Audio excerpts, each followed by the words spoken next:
Hello बच्चों, आज हम बात करेंगे इलेक्ट्रिकल रेजिस्टेंस के जो फैक्टर्स हैं जिन पे डिपेंड करता है उनके बारे में।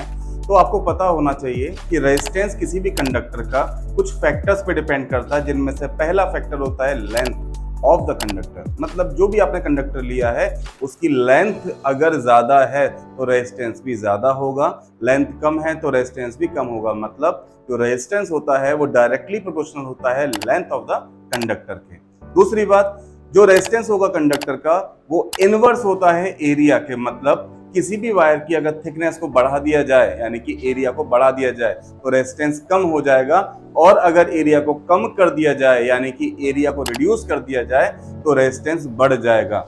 ये दूसरा फैक्टर है। तीसरा फैक्टर है कि आप कौन सा मटेरियल यूज कर रहे हैं जिसके थ्रू आपको करंट को ट्रेवल यानी इलेक्ट्रिक करंट को ट्रेवल कराना है। और चौथा फैक्टर है यहाँ पर टेम्परेचर, क्योंकि आपको पता होना चाहिए टेम्परेचर जैसे जैसे राइज होता है, जैसे बढ़ता है, उसके साथ में उसका रेजिस्टेंस भी बढ़ जाता है। तो ये कुछ फैक्टर्स हैं, टोटल हमने 4 फैक्टर्स सुने जिन पे डिपेंड होता है किसी भी वायर का या किसी भी कंडक्टर का रेजिस्टेंस।